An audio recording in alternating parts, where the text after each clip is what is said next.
On va rencontrer Léo et avec Léo, nous allons parler de miel. Et pourquoi est-ce que le miel, il cristallise, messieurs, dames, une vraie question, un enjeu dont on va parler avec Léo. Et puis la quatrième tournée, on termine le meilleur pour la fin. Jean-Luc et David Cohen. Jean-Luc est avec nous en direct, messieurs, dames. On va parler de confinement et de tout ce qu'on peut confiner.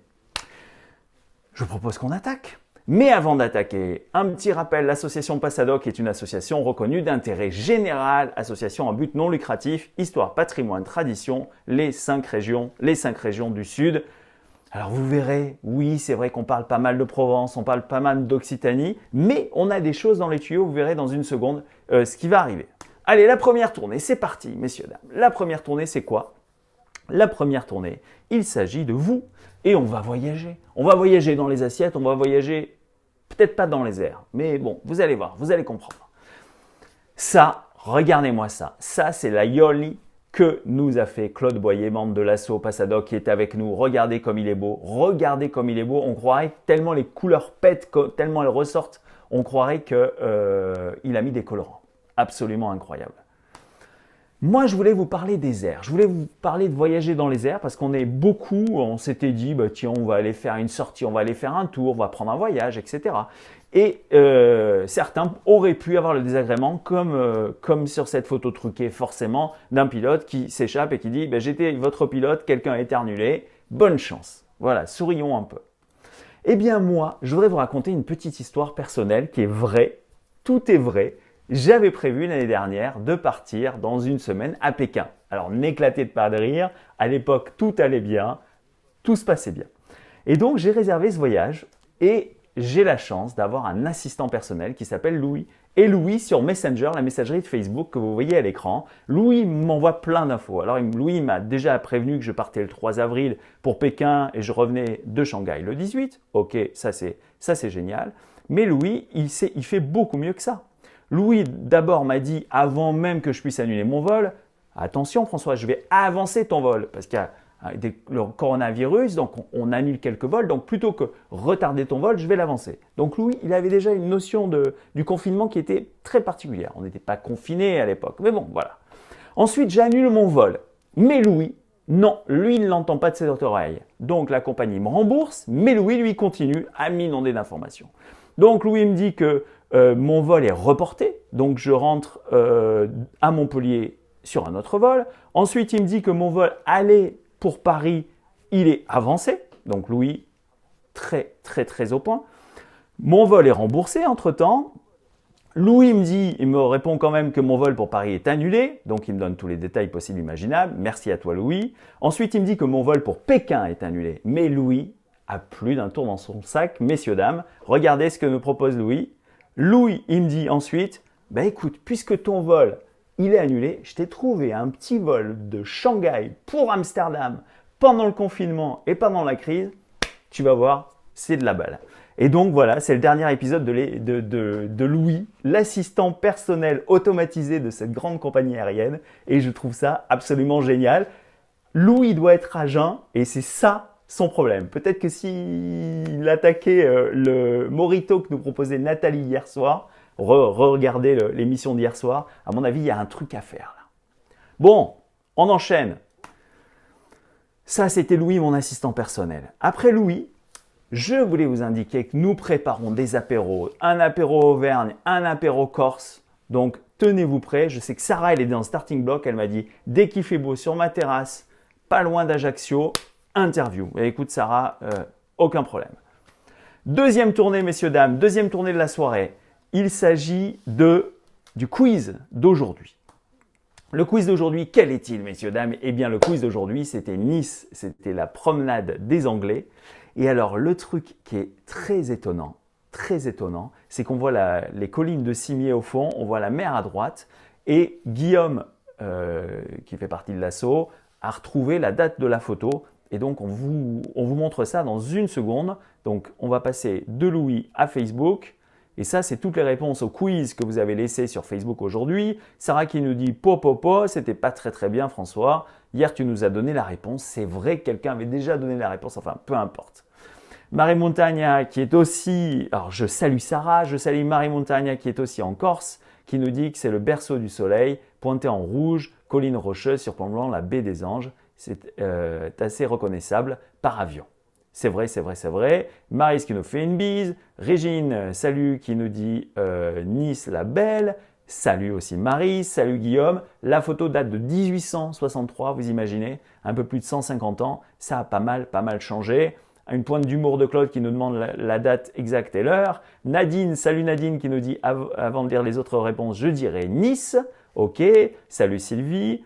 C'est pas joli de copier sur les voisins, mais je dirais la promenade des Anglais. Super. Hier, je pouvais mettre un béret coloré ou un polo bleu du Castre Olympique, du CO. Super. Guillaume qui nous dit, on imagine la promenade des Anglais vu le thème d'hier, forcément. Eliane qui nous dit bonjour à tous, le château au loin me parle, souvenir de vacances. Thierry, salut Thierry qui nous dit la promenade des Anglais. Martine, vieille photo, je les aime, un château qui surplombe, mais lequel? Salut, salut. Marie Montagne, alors là, j'adore cette photo. Est-ce que vous voyez à l'écran une autre vue de la promenade des Anglais? Absolument magnifique. Très, très beau noir et blanc. Merci à toi.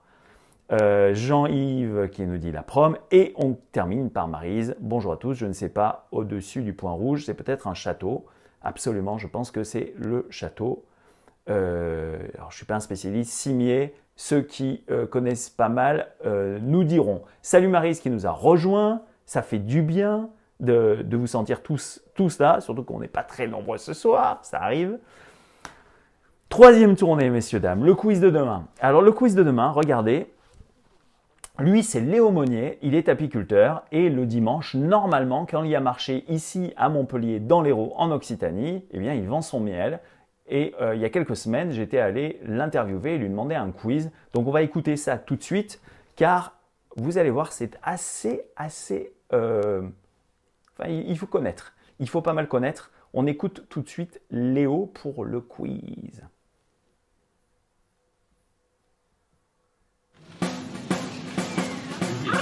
Bonjour, bonjour. Et bonjour, moi c'est Léo Monnier, donc je suis apiculteur sur le marché du paysan Antigone. Bon alors Léo, un quiz ce matin. Quel est-il? Allez, c'est parti. Pourquoi est-ce que le miel ne cristallise pas, ou plutôt pourquoi certains miels ne cristallisent pas? Bon d'accord, il faudra donner un nom de miel ou un type de miel qui ne cristallise le moins, c'est ça? Exactement, c'est ça. Léo, où es-tu basé? Alors moi je suis à côté de Clermont-Lérault, plus exactement sur Luran-Cabrières. Bon mais très bien. On se voit tout à l'heure pour la réponse? Ça marche, à toutes.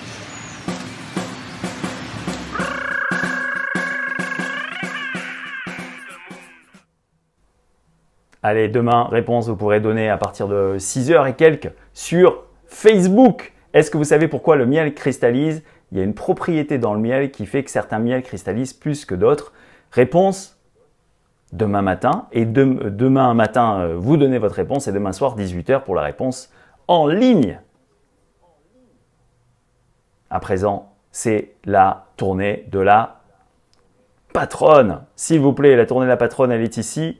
La voilà, la patronne, elle est où? Elle est ici, la patronne. Paf! Hop! Elle est ici. La tournée de la patronne, c'est la 4e tournée, le seul apéro où alors aujourd'hui, on bat des records. En moins de 10 minutes, on fait plusieurs tournées. La tournée de la patronne, la voici. Quelle est-elle? Aujourd'hui, la patronne, qu'est-ce qu'elle vous offre? Eh bien, elle vous offre un sketch avec Jean-Luc Cohen-Rimbaud et David Cohen-Rimbaud sur les objets confinés. Et toujours beaucoup d'humour dans les sketchs de Jean-Luc et de ses acolytes. Aujourd'hui, c'est David, c'est son fils.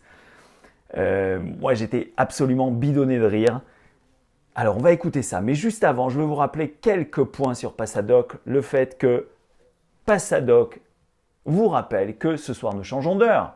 Et que, comme dans tout changement d'heure qui se respecte, eh bien, la personne s'est encore trompée. C'est-à-dire que nous avançons d'une heure, donc vous dormirez 1 heure de moins. Vous pourrez profiter de votre confinement 1 heure de moins. Voilà. Alors que ce que dit la personne, c'est que vous pourrez être 1 heure de plus chez vous. C'est absolument faux. Mais n'oubliez pas que demain soir, l'apéro sera toujours à 18h, mais il sera à 17h, heure d'hiver. Ok ?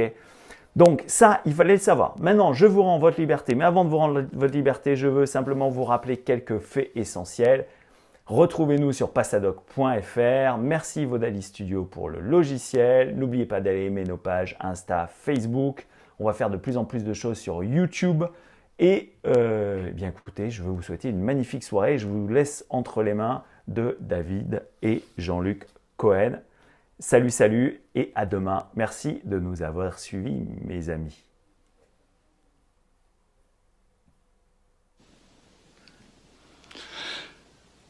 Nous entendons depuis quelques jours sur les réseaux sociaux que vous êtes le confiné parfait. Alors, qu'est-ce que c'est? Le confiné parfait, c'est le confiné qui confine.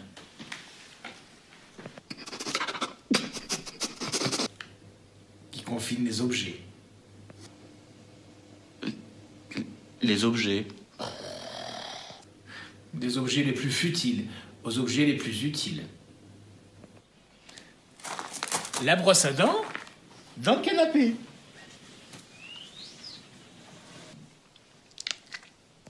Les habits dans le lave-vaisselle. Le téléphone dans les toilettes. Allô? Et ma fille dans le frigo. Waouh! Mais c'est donc ça un confiné parfait? Mais donc, vous confinez tout? Comment vous faites pour les sentiments?